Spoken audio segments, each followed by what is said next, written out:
Madam बताइए, गुड़ से कलेक्ट्रेट रीवा तक लेके यहाँ घमासान मचा हुआ है नगर परिषद का, क्या मामला क्या है ये? मामला सिर्फ इतना है कि ये जो 13 पार्षद इकट्ठे हुए हैं, ये पिछले 4 सालों में मेरे खिलाफ 4 बार अविश्वास प्रस्ताव ला चुके हैं और 4 बार मुक्ति खा चुके हैं। इस बार ये फिर से अविश्वास प्रस्ताव लाए थे, तो माननीय उच्च न्यायालय की डबल बेंच ने मुझे स्टे दे दिया है। और ये विरोध क्यों कर रहे हैं? क्योंकि इनके निजी स्वार्थ हैं, वो पूरे नहीं कर पा रही हूँ मैं उन निजी स्वार्थों को पूरा करने में असमर्थ हूँ। किसी को अपने बच्चे की नौकरी चाहिए और बाकी आप लोग सब समझदार हैं कि इनकी क्या मुझसे अपेक्षाएं होंगी, तो इनकी अपेक्षाओं पे मैं खरी नहीं उतर रही हूँ। और ये इन्होंने नगर परिषद के पूरे विकास कार्य को रोका हुआ है। 2 वित्तीय वर्षों से इन 13 पार्षदों ने नगर परिषद का बजट पास नहीं होने दिया है। पिछली परिषद की मीटिंग में करीब 13-14 नामांतरण गुड़ की जनता के थे, इन्होंने उनको भी नहीं करने दिया है। तो कहने का मतलब ये है, इनका सिर्फ एक शिगुफा है कि भ्रष्टाचार भ्रष्टाचार भ्रष्टाचार, इनके पास और कोई मुद्दा है नहीं है। और इनकी अपेक्षाओं जो है उन पे मैंने इनसे कोई बात नहीं की है, उनको मैं पूरा करने में सक्षम भी नहीं हूँ। तो मेरा यही कहना है कि ये जो कर रहे हैं मेरे खिलाफ, ये इससे मुझे कोई नुकसान होने वाला नहीं है, इन पार्षदों को भी कोई नुकसान नहीं होगा।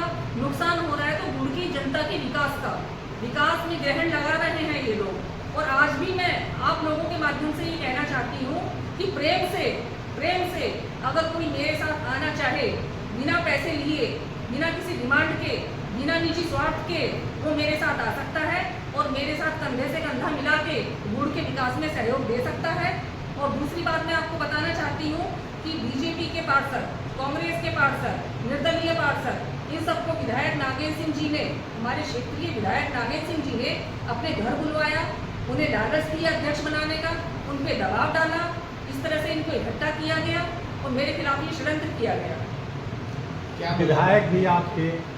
विधायक ने बीजेपी के और आप भी बीजेपी की, जी। फिर ऐसा क्या विरोधाभास हो गया कि आज अचानक आपके विरोध में खड़े हो गए? ये तो बहुत गंभीर प्रश्न आपने पूछ लिया कि ऐसा क्या हो गया कि वो विरोध में खड़े हो गए। विधायक जी को विरोध में खड़ा होना नहीं चाहिए था, उनकी कुछ चाह रही होगी, वो चाहत पूरी नहीं हुई, या फिर उन्हें मेरा विकास कार्य उनके आड़े आ रहा होगा, उन्हें ये लग रहा होगा कि कैसे इसकी राजनीतिक हत्या की जाए।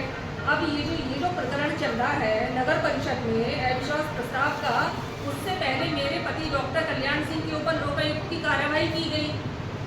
इसको आप ढंग से सुनिएगा कि जब लोकायुक्त की कार्रवाई होती है और जो शिकायतकर्ता होता है, उसका किसी शासकीय कर्मचारी के यहाँ कोई कार्य पेंडिंग होता है, उसकी एवज में पैसा मांगा जाता है।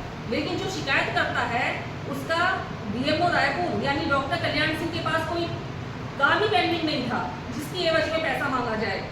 और जो वीडियो रिकॉर्डिंग लोकायुक्त ने की है, उसमें डॉक्टर साहब ने कोई पैसे की डिमांड नहीं की है। और जिस दिन रेड पड़ी थी उस दिन डॉक्टर साहब खाना खा रहे थे, वो रंगे हाथों नहीं पकड़े गए हैं, उसके बावजूद भी उन पे केस लगा दिया गया है। एक दूसरा उदाहरण अभी तहसील का था, जिसमें ईओडब्ल्यू ने छापा मारा था तहसीलदार के खिलाफ, काम भी पेंडिंग था उस व्यक्ति का, ईएसडब्ल्यू का फॉर्म पे साइन करवाने थे तहसीलदार के, तो उसके एवज में 20,000 रुपए की डिमांड थी। तो ईओडब्ल्यू का छापा पड़ा तो विधायक जी के निजी सचिव कोटेदार बाबूलाल यादव पूरी रात यहाँ उपस्थित रहे और उस केस को रफा दफा कर दिया गया है। मेरा विधायक जी से ये कहना है कि अब भी समय है, संभल जाइए। एक कोटेदार जब आपका चाणक्य बनता है, आपका सहयोगी बनता है, आपका मंत्री बनता है, तो वो आपको क्या सही बताएगा और क्या गलत बताएगा। आप अपने दिमाग से थोड़ा सा सोचिए और सोच समझ के आगे कार्य कीजिए। अभी मैंने विधायक जी के खिलाफ बहुत कुछ नहीं बोला है, लेकिन अगर ये इसी तरह मेरे पति को या मुझे प्रताड़ित करते रहे तो मेरे पास बहुत कुछ है बोलने और दिखाने के लिए, दिखाऊंगी भी और बोलूंगी भी। अभी मैं सिर्फ उनसे विनम्र निवेदन करना चाहती हूँ कि बहुत हो लिया, अब रुक जाइए। और आपने अगर आगे एक कदम और भी बढ़ाया तो फिर मैं क्या करूँगी मुझे नहीं पता। आपका कहने का मतलब है जो ये लोकायुक्त की कार्रवाई हुई वो विधायक नागेंद्र सिंह के इशारे पर हुई? बिल्कुल, जब विधायक नागेंद्र सिंह तहसीलदार को बचा सकते हैं, अगर जबकि उसके पास काम पेंडिंग था, तो डॉक्टर कल्याण सिंह के पास तो कोई काम ही पेंडिंग नहीं था, उन्हें क्यों नहीं बचा सकते थे? आपसे ऐसे ही क्या अनबन हो गई है कि आज वो मतलब आप अनबन क्या हो गई? मंडल अध्यक्ष हैं हमारे गुड़ के, और विधायक जी के जो पीए मैंने बताया बाबूलाल यादव, जब डॉक्टर साहब की ये कार्रवाई हुई तो जिन लोगों ने कार्रवाई की, जो शिकायत करता थे, उनके बीच के लोगों ने हमें इनके नाम बताए कि ये लोग भी इसमें शामिल हैं। तो डॉक्टर साहब ने हाई कोर्ट कोर्ट में जाके एक आवेदन दिया कि फला डेट से फला डेट तक इनकी जितनी भी कॉल डिटेल्स हैं और इनकी लाइव लोकेशन है उसको रिजर्व किया जाए, ताकि दूध का दूध और पानी का पानी हो जाए। उसके बाद से विधायक जी ने, बाबूलाल यादव ने और मंडल अध्यक्ष ने हमारे खिलाफ मोर्चा खोल दिया और इन 13 पार्षदों को मोहरा बना के परेशान किया जा रहा है। जो राज आप सामने लाना चाहते हैं वो कब लाएंगे? बहुत जल्दी। अगर विधायक जी ने अगला कदम उठाया, मेरे पति को, मेरी 12 साल की बच्ची को या मेरे ऊपर किसी तरह की और कोई आंच आई या इन्होंने और कोई किसी तरह की अनैतिक कार्यवाही की, तो फिर वो सबूतों के साथ मैं आपके सामने लेके आऊंगी। फिर ये शायद किसी को मुंह दिखाने लायक नहीं बचेंगे। जो 13 पार्षद है वो आपके ऊपर आरोप लगा रहे हैं कि आपने कुछ घोटाला किया, उसका क्या सच्चाई? उस पर सच्चाई ये है कि जब मेरे आने से पहले प्रशासक का कार्यकाल था, 7 करोड़ रुपए नगर परिषद में थे, वो 7 करोड़ रुपए की जांच क्यों नहीं हुई? मुझे विधायक निधि से चमन ही नहीं मिली।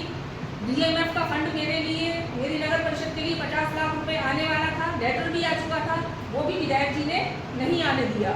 विधायक निधि से कोई चमन नहीं थी। मैंने टैंकर की डिमांड करी, हमारे यहाँ के टैंकर फूटे पड़े हैं, एक टैंकर तक हमारे यहाँ उपलब्ध नहीं कराया गया। आपने कहा विधायक जी ने कुछ डिमांड किया, क्या डिमांड की? विधायक जी ने डिमांड नहीं किया था, विधायक जी ने मुझसे कोई डिमांड नहीं किया। एक्चुअली होता क्या है, चाहे थाना हो, चाहे तहसील हो, चाहे नगर परिषद हो, उनसे मिठाई के डब्बे जाते रहते हैं, तो मैंने आज तक किसी को मिठाई नहीं खिलाई। तो यही कारण हो सकता है कि मेरे खिलाफ ये सब किया जा रहा है। यानी पार्षद विधायक जी की सारी बदनाम कर रहे हैं। हाँ, पार्षद टोटली। विधायक नागेंद्र सिंह जो बीजेपी के विधायक हैं, जिन्हें मैंने गोली खा के 2012 के चुनाव में मेरे ऊपर गोली चली थी, डॉक्टर कल्याण सिंह के अस्पताल में छापे पड़े थे, तन मन धन से 2008 से लेके और इस चुनाव तक उनके साथ रहे, विरोधियों का विरोध झेले, उनकी मदद की, जितना हमारी कैपेसिटी थी, उसके बावजूद भी उनका हमारे प्रति ये कृत्य बड़ा घिनौना है। और गुड़ की मैं आप सभी के सामने गुड़ की उस जनता से हाथ जोड़ के माफी मांगना चाहती हूँ, जिससे मैंने पिछले विधानसभा चुनाव में गुड़ की जनता को रो रो कर वोट दिलवाया विधायक नागेंद्र सिंह जी को, क्योंकि मैं उनकी अपेक्षाओं पे खरी नहीं कर रही हूँ, मैं उनके कार्य नहीं करवा पा रही हूँ, क्योंकि विधायक जी मेरे कहने से कोई कार्य नहीं करेंगे। अरे विधायक जी तो बहुत दूर की बात है, एक जनप्रतिनिधि हूँ, थानेदार फोन नहीं उठाता, तहसीलदार फोन नहीं उठाता, एसडीएम फोन नहीं उठाता,